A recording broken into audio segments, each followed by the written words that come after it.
Geography classes में आप लोगों का स्वागत है। आज हमारा जो टॉपिक है वह है दंडकर्ण्या का पठार। और यह आप ध्यान रखिए कि यह टॉपिक हमारे किस संदर्भ में चल रहे हैं। वह संदर्भ है कि भारत का प्रायद्वीपीय पठार। मेरा नाम इंजीनियर डी के राठी है। तो दंडकर्ण्या पठार जो है यह कहाँ पर स्थित है, तो पहले तो हम इसकी स्थिति के बारे में ज्ञात करते हैं कि इसकी स्थिति क्या है। तो यह जो है भारत के जो मध्य पूर्व का हिस्सा है, मध्य पूर्व भारत में स्थित है। ये क्वेश्चन जो है 2015 के झारखंड के सिविल सर्विसेज में पूछा गया। और कैसे इसकी स्थिति होगी वह मैं आपको दिखा देता हूं, एक चित्र बनाकर या भौगोलिक नक्शा बनाकर। तो मुख्य रूप से यह पड़ता है, राज्य पड़ेगा झारखंड। तो हम झारखंड को बना देता हूं मैं पहले। झारखंड राज्य की ये यहां पर इस तरीके से झारखंड राज्य जो है इसकी सीमाएं हमारे बाकी कौन कौन से राज्यों से लगती है। वह राज्य जो है वह है ये झारखंड है। और झारखंड के इधर पश्चिम में ये जो हिस्सा है और यहां तक जो है यह है महाराष्ट्र। महाराष्ट्र यह है छत्तीसगढ़। और एक तरफ जो है वह राज्य आएगा यहां पर, यह है ओडिशा।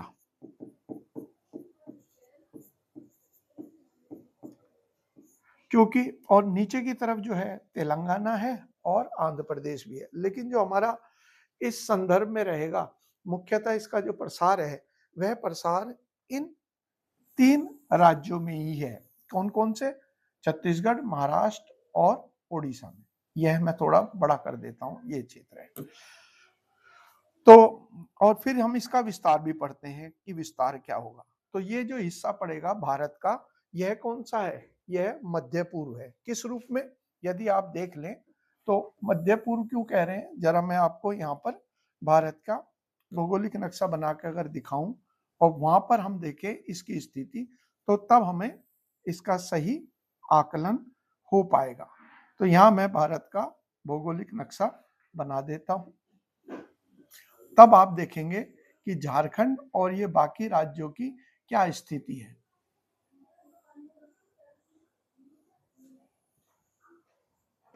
तो यदि हम इनकी बात करें,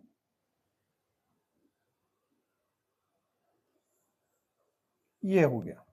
तो ये जो झारखंड है यहाँ पर स्थिति देखते हैं कौन कौन से हैं। तो हमारा यह क्षेत्र जो है ये हो गया, जिसको हमने अभी बनाया है, ये हिस्सा हो गया। तो इधर की तरफ जो है, ऊपर की तरफ तो एमपी है और यहाँ पर महाराष्ट्र है। थोड़ा बड़ा कर देते हैं इसको, थोड़ा बड़ा करें ताकि और बेहतर जी इस तरीके से देखें और नीचे ले आते हैं यहाँ पर। तो इधर की तरफ जो है महाराष्ट्र है। यहाँ पर जो हमने देखा, यहाँ तेलंगाना है, यहाँ पर आंध्र प्रदेश और यहाँ देखते हैं ये ओडिशा राज्य। तो यदि हम इस मध्य प्रदेश की भी बात करते हैं तो मध्य प्रदेश क्या है? भारत का हृदय प्रदेश है, यानी कि भारत के बिल्कुल सेंटर में है। और ये हिस्सा किधर पड़ गया? ये थोड़ा पूर्व की तरफ पड़ गया, क्योंकि ये सारा हिस्सा कौन सा आ रहा है? यह सारा हिस्सा जो है ये इस तरीके से हमने इसको देखा है अभी, ये वाला हिस्सा। तो जरा इसको मैं आपको अब देखिए, तो ये मध्य और मध्य में भी पूर्व, इसलिए इसकी स्थिति जो है वह मध्य पूर्व वाली हमने बताई है। वापस देखते हैं इसी को, जो हमारा ये वाला पोर्शन। तो अब देख लीजिए इसकी स्थिति के बारे में। इसको हम इरेज कर दें, इसकी आवश्यकता नहीं है। तो ये इसलिए बताना जरूरी था क्योंकि ये झारखंड पीसीएस के एग्जाम में हालांकि बहुत पहले आया है, लेकिन ऐसा नहीं है क्वेश्चन जो है रिपीट ना होते हों, जो बहुत पहले पूछे गए हों, और उनका संदर्भ इंपॉर्टेंट रहता है। तो ये हो गया हमारा इसके बारे में। फिर हो गया इसका विस्तार। तो विस्तार के अंदर हम शामिल कर लेंगे उन प्रमुख इकाइयों को जो इसके पूरब, पश्चिम, उत्तर और दक्षिण में है। तो उत्तर में अगर हम देखें तो ये क्षेत्र जो है, यह कौन सा क्षेत्र पड़ेगा? यहां पर हम देखते हैं मैकाल श्रेणी। तो ये मैकाल श्रेणी है, जिसके बारे में हमने देखा भी था कि यह जो ऊपर की तरफ है वो अनूपपुर जिला पड़ता है, और नीचे की तरफ जो है यहाँ पर कबीरधाम, कवर्धा, ये क्षेत्र आते हैं छत्तीसगढ़ के। तो इसका मतलब है कि, और ये क्षेत्र कौन सा है जहां हम दंड कन्या की बात कर रहे हैं, जरा मैं आपको फिर दिखा देता हूं। हम बात कर रहे हैं इस क्षेत्र की। तो ये क्षेत्र जो है इन सभी को घेरे हुए, तो ये क्षेत्र हो गया जिसको हम दंड कन्या कहते हैं। तो इसको जरा मैं थोड़ा ऊपर ले आते हैं, इसको, ये टॉप पे आ गया, ठीक है। इसको भी ऊपर ले आते हैं ताकि आपको पता रहे। सॉरी, यहां पर ये सारे क्षेत्र हैं जिसमें हमने ओडिशा की भी बात कर ली। ये देखिए, ये भी ऊपर। तो ये देखिए, तो इसका मतलब है ओडिशा राज्य पड़ गया, इधर की तरफ छत्तीसगढ़ का सारा क्षेत्र पड़ गया, और यहाँ पर महाराष्ट्र का क्षेत्र पड़ गया। तो इसमें उत्तर में तो हो गया मैकाल श्रेणी, और यहाँ पर कौन सी नदी है प्रमुख? वह नदी जो है उसे कहते हैं, महाराष्ट्र से जो निकलती है, गोदावरी। तो पश्चिम में जो है इसके गोदावरी। तो यहाँ पर गोदावरी नदी घाटी इसकी पश्चिमी सीमा, मैकाल पर्वत श्रेणी इसकी उत्तरी सीमा, और इधर की तरफ हम जाएंगे तो यहाँ से एक नदी निकलती है जिसका नाम है महानदी, जो कि इस तरीके से फिर ओडिशा राज्य में होते हुए और डेल्टा बनाते हुए बंगाल की खाड़ी में गिर जाती है। तो यहाँ पर हमारी होगी महानदी घाटी। तो इसकी पूर्वी सीमा जो है वो महानदी घाटी है, और इसकी दक्षिणी सीमा का निर्माण कौन कर रहा है? तो इसकी दक्षिणी सीमा का निर्माण जो है वह किया जा रहा है इस श्रेणियों के द्वारा, जिनको कहते हैं पूर्वी घाट पर्वत श्रेणी। तो इस प्रकार से इसकी पश्चिमी सीमा, इसकी पूर्वी सीमा, इसकी दक्षिणी सीमा और इसकी उत्तरी सीमा का यह विस्तार है। तो हम यहाँ पर लिख देंगे उत्तर या उत्तरी सीमा मैकाल श्रेणी, मैकाल श्रेणी, और जो इसकी पश्चिमी सीमा है, पश्चिमी सीमा, उसके अंतर्गत आ जाएगी गोदावरी नदी घाटी। फिर आगे इसकी दक्षिणी सीमा। तो दक्षिणी सीमा जो है वह बना रही है पूर्वी घाट, जिसको पूर्वाद्री भी कहते हैं। तो पूर्वी घाट पर्वत श्रेणी, और अंततः ये जो पठार है ये जाकर इसी पर्वत श्रेणी में मिल भी जाता है। और इसकी जो पूर्वी सीमा है वह पूर्वी सीमा का निर्धारण करती है महानदी घाटी। तो यह इसके विस्तार के बारे में सीमाओं का हो गया। और फिर देखते हैं कौन कौन से प्रमुख जिले हैं और क्षेत्र हैं।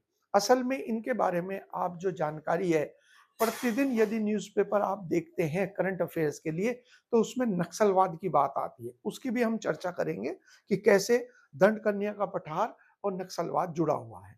तो ये संपूर्ण क्षेत्र हो गया। अब हम करते हैं इसके जो जिले हैं। तो यहाँ पर हम इसके जिलों की बात करते हैं, कौन कौन से जिले आएंगे। तो यहाँ सबसे पहले जो है हम बात करें छत्तीसगढ़ की। तो छत्तीसगढ़ के जो प्रमुख जिले हैं यही चर्चाओं में रहते हैं जब हम नक्सलवाद के बारे में पढ़ते हैं। तो कौन कौन से हैं? तो यहाँ पर देखिए, ये जो हिस्से हैं अगर हम देखना शुरू करें तो यहाँ पर तो आ गया नीचे की तरफ सुकमा, ये सुकमा जिला है। फिर यहाँ पर अगर हम देखेंगे तो यहाँ पर आता है बस्तर, इसके बीच में है दंतेवाड़ा, दंतेवाड़ा, और यहां अगर हम पश्चिम की तरफ देखेंगे तो बीजापुर।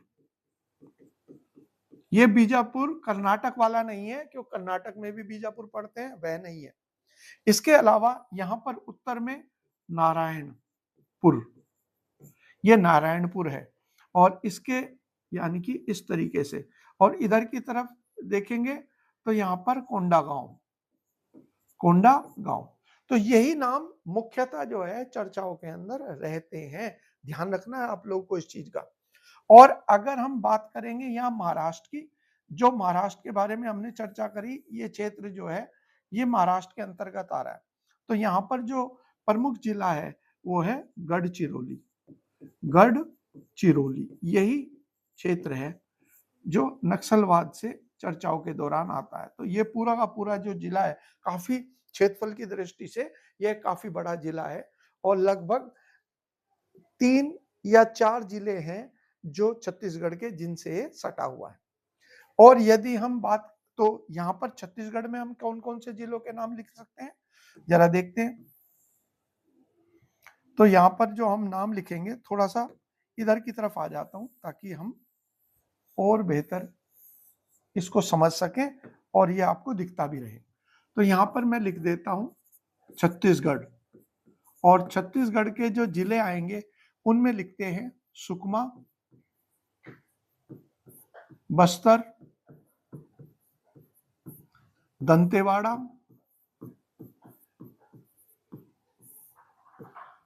और बीजापुर, नारायणपुर, ये मुख्यतः है। एक और मैंने नाम दे रखा है इधर की तरफ कोंडागांव, तो उसे फिलहाल छोड़ देते हैं।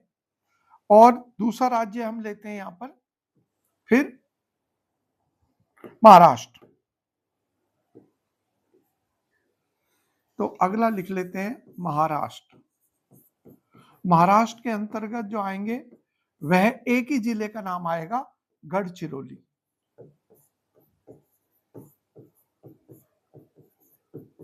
ये हो गया। और तीसरा राज्य जो है वह कौन सा आएगा, ओडिशा। तो ओडिशा में मुख्यतः जो है वह जिले आते हैं कौन कौन से। एक तो यहां पर जो जिला है, यदि आप यहां देखेंगे, ये जो हिस्सा है नीचे की तरफ, तो ये हिस्सा जो है यहां पर ये वाला कहलाता है मल्कानगिरी, मल्कानगिरी के नाम से। और इसके उत्तर में जो है वह कहलाता है यहां पर कोरापुट, और इधर है कालाहांडी। तो यही चर्चाओं में रहते हैं, इन्हीं का मैं नाम लिख देता हूं। तो ओडिशा के अंतर्गत जो आएंगे वह है, एक तो आएगा दक्षिण में जो सबसे है मल्कानगिरी, दूसरा है उसके उत्तर में यदि हम चलेंगे तो वह है कोरापुट। ये खनिज संपदा की दृष्टि से भी संपन्न क्षेत्र है, कोरापुट और कालाहांडी यह क्षेत्र है जहां से ये जो इस क्षेत्र दंडकन्या पठार के अंतर्गत शामिल किए जाते हैं। यह होगी हमारी इनकी सारी महत्वपूर्ण बातें जो इनके संबंध में थी कि इनका विस्तार कहां कहां है। अब देखते हैं कि इनके ये क्षेत्र जो है, चूंकि पठारी क्षेत्र है, तो उसकी औसत ऊंचाई जो है वह कितनी है। तो यदि वापस करते हैं इसी को, और यह आप देखते रहेंगे, इसकी औसत ऊंचाई जो है वह 300 मीटर से लेकर और 900 मीटर तक का क्षेत्र है। तो कुछ मायनों में यदि हम देखें तो काफी दुर्गम क्षेत्र की श्रेणी में इसको शामिल किया जाता है, यानी कि देश के सबसे दुर्गम क्षेत्रों में जहां पर अभी विकास की लहर जो है वह पहुंच भी नहीं पाई है। यही कारण है यहाँ पर कुछ हिस्सों के अंदर हम नक्सलवाद का प्रभाव देखते हैं। तो अब देखते हैं इसकी स्थलाकृति। स्थलाकृति के अंतर्गत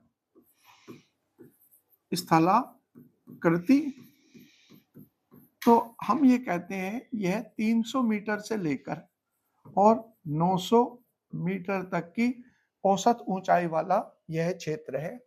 तो इसकी जो सर्वोच्च चोटी है वह कौन सी है, या सर्वोच्च शिखर कह दें, तो इसका जो सर्वोच्च शिखर है वह दंतेवाड़ा में स्थित है, जिसे कहते हैं बैलाडीला की पहाड़ी।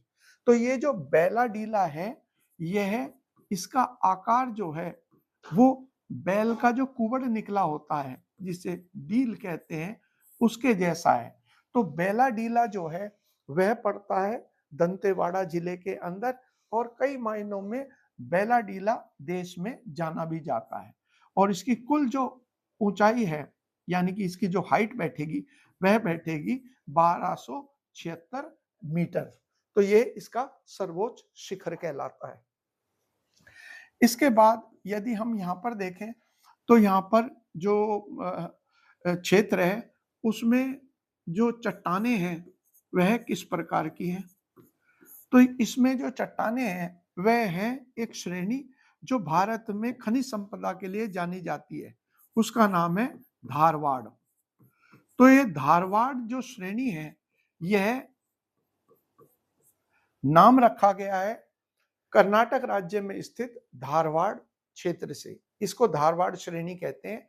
और इसका निर्माण जो है आर्कियन काल में, आर्कियन काल जो है, और प्रोटोरोजीय काल में, अर्थात अगर हम देखें तो इसका निर्माण कब हुआ, 57 करोड़ से लेकर और 40 करोड़ वर्ष पूर्व का जो समय है, उस समय पर इसका निर्माण हुआ। अर्थात इस समय काल में हमारे दोनों ही काल आ जाते हैं, प्रोटीरोजोइक जो कि आता है 57 करोड़ से लेकर 2.5 अरब में, और एक काल जो आता है उसे कहते हैं आर्कियन काल। तो ये जो आर्कियन काल है, इसकी समय सीमा जो है वह 2.5 अरब वर्ष से लेकर और 4 अरब वर्ष पूर्व। तो ये इस प्रकार से इस काल के दौरान इन चट्टानों का निर्माण हुआ।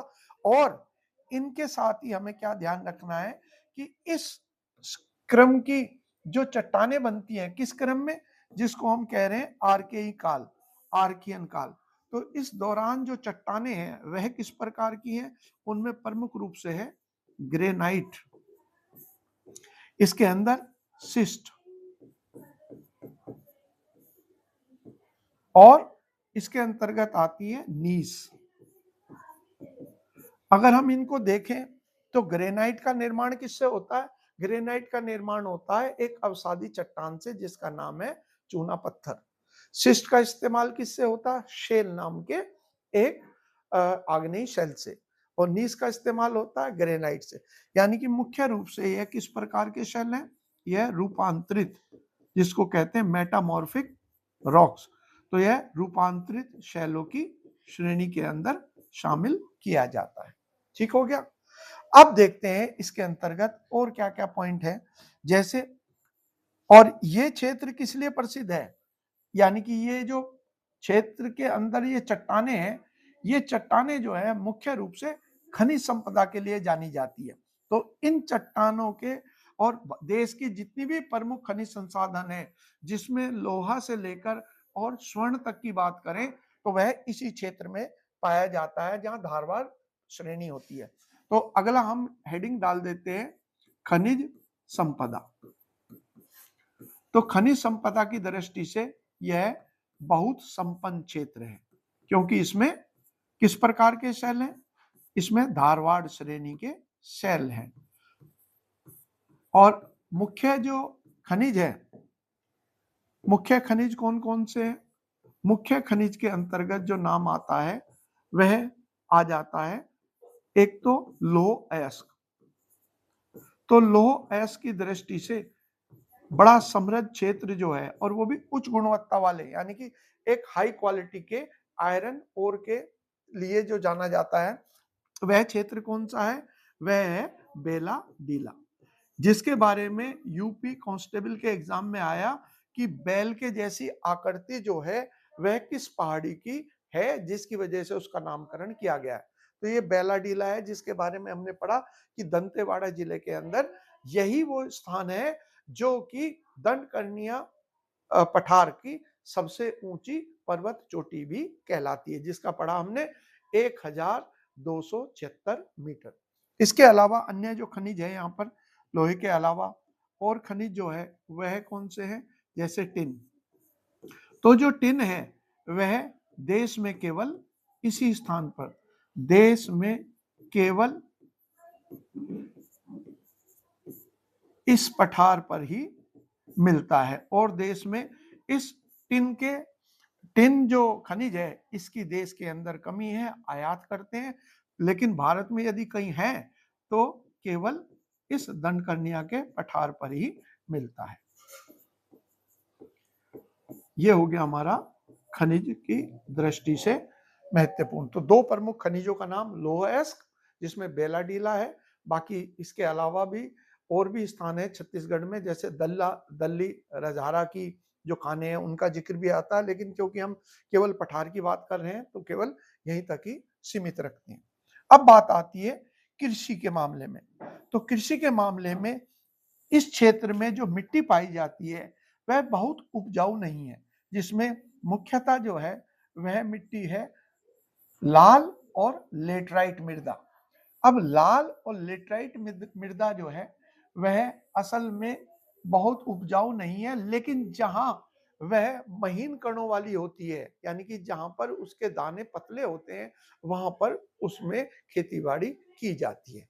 और चूंकि ये क्षेत्र मुख्यतः जो है आदिवासी बहुल है, तो इसलिए यहाँ पर जो कृषि है वह केवल निर्वाह कृषि के रूप में ही होती है। तो यहाँ पर हम कर लेते हैं अगला पॉइंट, कृषि और जलवायु, दोनों पॉइंट को करते हैं। तो यहाँ पर जो जलवायु है वह किस प्रकार की है, देखो यह संपूर्ण क्षेत्र जो है यह आता है कौन से क्षेत्र में, उष्ण कटिबंधीय पर्णपाती। परंतु यहाँ पर वर्षा जो है 100 सेंटीमीटर से लेकर 200 सेंटीमीटर, हालांकि यहाँ पर 100 से लेकर 150 ही है, लेकिन 100 से लेकर और 200 सेंटीमीटर प्रति वर्ष वर्षा वाले क्षेत्र को कहते हैं उष्ण कटिबंधीय आर्द्र पर्णपाती वन। तो यहाँ पर जो जलवायु है उसके अंतर्गत जो वन पाए जाते हैं वह वन किस प्रकार के हैं, वह कहलाता है उष्ण कटिबंधीय आर्द्र, उष्ण कटिबंधीय आर्द्र पर्णपाती वन। और इन वनों के अंदर जो प्रमुख है वह कहलाते हैं साल। तो प्रमुख वृक्ष जो है कौन से आएंगे, तो उसमें नाम आता है साल का, सागौन का, सागौन, इसके अलावा बांस, तेंदू का नाम भी आता है। तो तेंदू का पूर्व में भी चर्चा करी कि तेंदू की जो पत्तियां हैं उनका इस्तेमाल किस लिए होता है, पत्तल के लिए, जो भोज आदि के अंदर हमारे ग्रामीण क्षेत्रों में इस्तेमाल किया जाता है, तेरवी वगैरह पर। और जो साल और सागौन है इनकी लकड़ी बड़ी कठोर और उच्च गुणवत्ता होती है, गुणवत्ता वाली होती है। और सागौन की लकड़ी तो पानी रोधक भी है और दोनों प्रकार की लकड़ियों के अंदर दीमक नहीं लगता। तो इस दृष्टि से यह महत्वपूर्ण है। और साल और सागौन की जो कठोर लकड़ियां हैं इनका इस्तेमाल रेलवे के स्लीपर बनाने में भी किया जाता है। तो प्रमुख ये हो गया। हालांकि जो साल वृक्ष हैं, साल वनों की अधिकता होने के कारण इस दंडकर्णिया को कहा जाता है साल वनों का द्वीप या आइलैंड ऑफ साल ट्रीज भी इसको कहते हैं। यह होगी हमारी जलवायु से संबंधित। अगला पॉइंट हो गया हमारा कृषि। तो जब हम कृषि की बात करते हैं तो वह निर्भर होती है यहाँ पाई जाने वाली जो मृदा है उस पर निर्भर करती है। तो यदि हम मृदा की बात करेंगे इस क्षेत्र में, तो यहाँ पर जो मृदा है वह मृदा है लाल और लेटराइट, जिसकी जो उत्पादकता है वह सीमित होती है, लाल और लेटराइट मृदा। ठीक है, तो एक तो उत्पादकता को सीमित करने वाला ये कारण है, और दूसरा यहाँ पर जो बहुसंख्यक है वह है जनजातियां।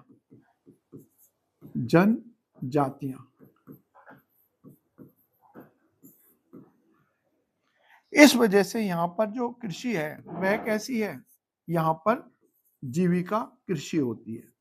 यहाँ पर जीविका यानी कि इतनी कि पेट भर सके और वाणिज्यिक दृष्टि से नहीं की जाती। तो यहाँ पर जीविका कृषि है। और जो आदिवासी बहुल क्षेत्र है यहाँ पर जो है झूम प्रकार की खेती, झूम प्रकार या पेडू प्रकार कहते हैं, स्थानीय नाम है, जिसका अर्थ हो गया कि जो वन के क्षेत्र हैं और पहाड़ी क्षेत्र हैं वहां पर वनों को काटकर जलाया जाता है और फिर उस उपजाऊ क्षेत्र में 2-3 वर्षों तक खेती करके उसे छोड़कर आगे बढ़ दिया जाता है। तो इस प्रकार की स्थानांतरित जो कृषि होती है उसी को कहते हैं झूम खेती।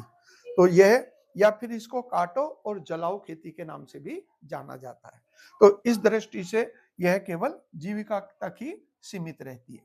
और यहाँ प्रमुख फसलें कौन सी हैं? तो प्रमुख फसल जो है वह है धान। प्रमुख फसलें यहाँ पर इसमें चावल या धान ही का नाम आता है। इसके बाद देखते हैं कि यहाँ पर जो नदियां हैं वह कौन कौन सी हैं। तो मैं इसको चित्र के इसमें मैप में ही आपको दिखाऊंगा, तो इसलिए इसको नीचे ले आता हूं।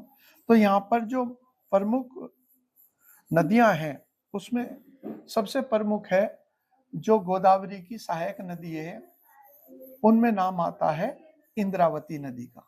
तो इंद्रावती जो है वह ओडिशा के कालाहांडी जिले से निकलती है और उसमें और अन्य जो नदियां हैं वह उसमें जाकर मिलती हैं।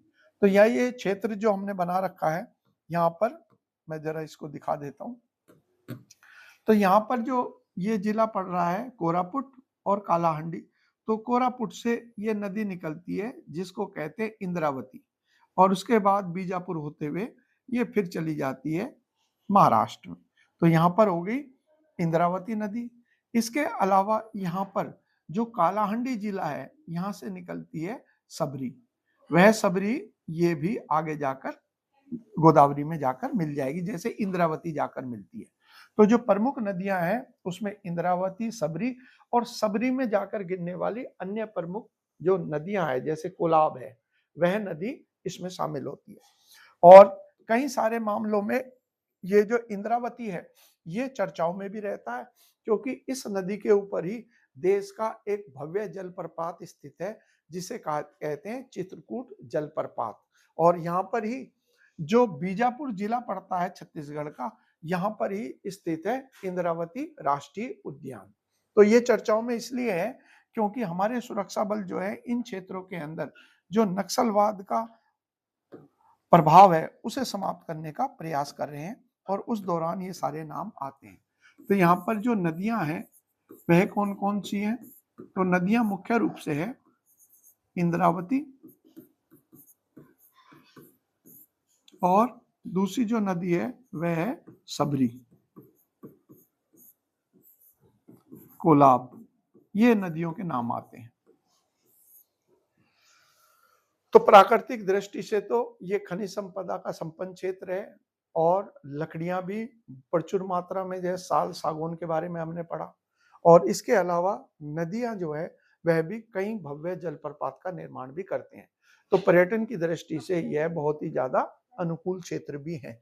और यहाँ पर अब जो करंट अफेयर से हम जोड़ सकते हैं इसको, उसे जोड़ सकते हैं जो कहलाता है नक्सलवाद। तो नक्सलवाद का जो नासूर है वह मुख्यतः हमें इस क्षेत्र में जितने प्रमुख नक्सलवादी हैं सबसे ज्यादा जिन पर इनामी राशि है तो वह यहीं पर ही चर्चाओं में आते हैं। और एक समय पर तो हमारे जो सीआरपीएफ के जवान थे उन पर घात लगाकर हमला किया गया और उनमें लगभग 80 हमारे जवान जो है वो वीरगति को प्राप्त हुआ था। तो इसलिए क्योंकि ये क्या है, ये एक सघन वनों का और दुर्गम क्षेत्र है तो इसलिए यहाँ पर सड़कें भी नहीं पहुंच पाई। यहाँ के कई सारे गांव ऐसे हैं जहां का अभी भी कोई जनसंख्या आदि की जनगणना में भी शामिल नहीं किए गए।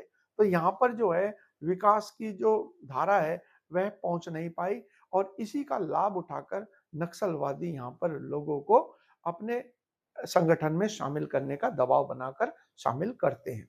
तो यहाँ पर अगर हम कहें कि दंडकर्णियां और नक्सलवाद, इस नक्सलवाद की शुरुआत जो है वह बंगाल में 1960s के दौर में, और सही वर्ष कहे तो 1967 के अंदर नक्सलबारी नाम की जगह से हुई, और इसीलिए उस स्थान के नाम पर इसको कहते हैं नक्सलवाद। और चूंकि ये हिंसा को एक माध्यम मानते हैं उद्देश्य प्राप्त करने का, इसीलिए इनको माओवादी भी कहते हैं। तो नक्सलवाद के जो प्रभावित क्षेत्र हैं यहाँ पर कौन से हैं? नक्सलवाद, तो अगर हम जिलों की बात करें तो जैसे नारायणपुर, यहाँ पर हाल ही में 1 करोड़ की इनाम राशि वाले इनके सबसे प्रमुख नक्सलियों को मारा है भारत के सुरक्षा बलों ने। और सुरक्षा बलों ने यहाँ पर एक ऑपरेशन चलाया हुआ है जिसका नाम है ऑपरेशन हैंडशेक, जिसके अंतर्गत इस पूरे नासूर को खत्म करने का लक्ष्य रखा गया है। और देश के माननीय गृह मंत्री अमित शाह, उन्होंने भी ये वादा किया है देश से कि मार्च 2026 तक इस नासूर को खत्म कर दिया जाएगा। तो उसी क्रम में हम देख रहे हैं 2025 में बड़ी संख्या में जो इनके सबसे नामी और सबसे अनुभवी जो नक्सली थे उनको मारा जा रहा है। तो नारायणपुर का नाम आ जाता है। और नारायणपुर के अलावा जितने जिले हैं जिसमें बस्तर है, सुकमा है, दंतेवाड़ा है, ये सारे क्षेत्र हैं। और इसके साथ ही अगर महाराष्ट्र की बात करें तो गढ़चिरौली का नाम आता है, गढ़चिरौली, ये क्षेत्र हैं जहां पर है। तो इसी से जुड़ा हुआ एक और पॉइंट है, एक और पठार है जो चर्चाओं में था, जहां पर इस इनामी नक्सली को मारा गया हाल ही में, उसका नाम, वो जगह पड़ती है नारायणपुर जिले के अंदर।